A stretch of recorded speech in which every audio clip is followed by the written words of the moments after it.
எப்பவும் எதையாவது பண்ணி தான் அப்பா கிட்ட திட்டு வாங்குற நம்ம கதையோட ஹீரோயின். அவங்க தாத்தா வச்சுருந்த புதையல் மேப் மேலே ரொம்ப ஆர்வம் கொண்ட ஹீரோயின் அதை எடுத்துக்கிட்டு தான் பயணத்தை தொடங்குறாங்க.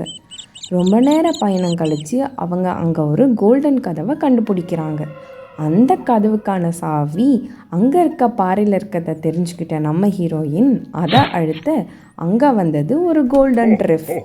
அந்த கோல்டன் ட்ரிஃப் கிட்ட கதவை திறக்க சொல்லி கேட்டதுக்கு அது தான் புதிருக்கு சரியான பதிலை சொன்னாதான் நான் கதவை திறப்பேன் ஹா ஹா ஹா அப்படின்னு சொல்ல, அந்த புதிருக்கான பதில் உங்களுக்கு தெரியுமா? நீங்கள் கமெண்ட்ஸில் சொல்லுங்கள். கேள்விக்கு சரியான பதிலை சொல்லி கதவை திறந்து உள்ளே போனாங்க ஹீரோயின். அதுக்கப்புறம் அடுத்ததாக அவங்க ஒரு மலையோட உச்சிக்கு போய் ஒரு அரக்கனை பார்க்கணுன்னு போட்டிருந்துச்சு. அதுக்கப்புறம் மலையோட உச்சிக்கு போய் அரக்கனை பார்த்தாங்க. அந்த அரக்கன்கிட்ட சரியான மந்திர வார்த்தை திறந்திடு சீசேன்னு சொல்ல, ஆஹாஹாஹா நான் திறக்க மாட்டேன், என்னோட கேள்விக்கு நீ சரியாக பதில் சொன்னாதான் நான் திறப்பேன். இந்த கூடையில் இருக்கிற சிகப்பு பழங்களோட பச்சை பழங்களை கழிச்சதுக்கப்புறம் மொத்தமாக எத்தனை பழங்கள் இருக்குன்னு கேட்க 10 கரெக்டா அப்படின்னு கேட்க, ஆஹாஹா கரெக்டு, 10ங்கிற விட எப்படி சரி? நீங்கள் கரெக்டாக கண்டுபிடிச்சிங்கன்னா எனக்கு கமெண்ட்ஸில் சொல்லுங்கள். அதுக்கப்புறமா உள்ளே போன ஹீரோயின் ஒரு ரெட் கலர் ட்ராகனை பார்த்தாங்க. அந்த மேப்பில் அது மேலே மந்திர தண்ணி ஊற்றணுன்னு எழுதியிருந்துச்சு. அதுக்கப்புறம் தான் கொண்டு வந்த மந்திர தண்ணியை அது மேலே ஊற்ற ரொம்ப வேகமாக ஆக்ரோஷமாக எழுந்திரிச்ச ட்ராகன் ஹீரோயினை துரத்த ஆரம்பிச்சிருச்சு. துரத்தின ட்ராகனை நிறுத்துறதுக்காக தான் கொண்டு வந்த மந்திர புக்கை எடுத்து படிக்க ஆரம்பிச்சாங்க. அவங்க படிக்க ஆரம்பிச்சதுக்கப்புறம் அமைதியான ட்ராகன் ஒரு போர்ட்டலை ஓப்பன் பண்ணுச்சு.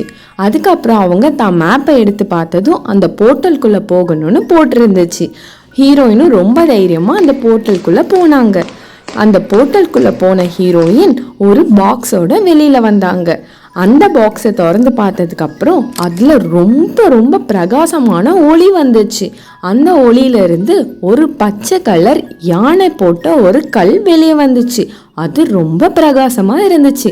அதுக்கப்புறம் அது தன் கையில் எடுத்த உடனே அந்த இடமே ஆட ஆரம்பிச்சிருச்சு. உடனே அதை என்னோட பேக்கில் போட்டுக்கிட்டு அங்கேருந்து ரொம்ப வேகமாக வெளியில் வந்துட்டாங்க ஹீரோயின். இந்த ஹீரோயின் மேப்பை பார்த்து தான் ஒரு தீவுக்கு போகணுன்னு தெரிஞ்சுக்கிட்டாங்க. அதுக்கப்புறம் தான் போட்டை எடுத்துக்கிட்டு அவங்க தீவை நோக்கி பயணத்தை ஆரம்பித்தாங்க. அந்த தீவுக்குள்ளே நுழைஞ்ச உடனே அங்கே ஒரு பிரகாசமான பந்தை பார்த்தாங்க. என்னடா இந்த பந்து அப்படின்னு எடுத்து திறந்து பார்த்தா அதுக்குள்ளே இருந்து ஒரு பிங்க் கலர் லீஃப் ஸ்டோன் வெளில வந்துச்சு. அந்த லீஃப் ஸ்டோனை தன்னோட பேக்கில் எடுத்து வச்சுக்கிட்டு அந்த தீவை நோக்கி பயணத்தை ஆரம்பித்தாங்க. உள்ள ரொம்ப தூரம் நடந்து போனதுக்கப்புறம் அங்கே ஒரு பிரம்மாண்டமான ஒரு அரண்மனையை பார்க்குறாங்க. அதுக்கப்புறம் அந்த அரண்மனைக்குள்ளே போனதும் அங்கே ஒரு நீல நிற மரம் இருந்துச்சு.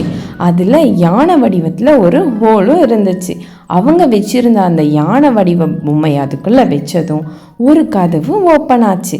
அந்த கதவுக்குள்ளே போனதும் அங்கே ஃபுல்லாக ஒரே அம்புகளாக இருந்துச்சு. அந்த அம்புகளையும் தாண்டி உள்ளே வந்து பெரிய தங்க கதவை ஓப்பன் பண்ண அவங்க வச்சிருந்த லீஃப் ஸ்டோனை வச்சு தங்க கதவை திறந்து உள்ளே வந்து பொக்கிஷத்தையும் எடுத்துட்டாங்க. இதோட முன்னாடி பார்ட்ஸ்லாம் பார்க்கறதுக்கு கீழே நான் லிங்க் கொடுக்குறேன், மறக்காமல் செக் பண்ணி பாருங்கள். உங்களுக்கு இந்த மாதிரி நிறைய அட்வென்ச்சர் ஸ்டோரிஸ் பார்க்கணுன்னா என் சேனல் லைக் பண்ணி சப்ஸ்கிரைப் பண்ணி வச்சுக்கோங்க. பாய்.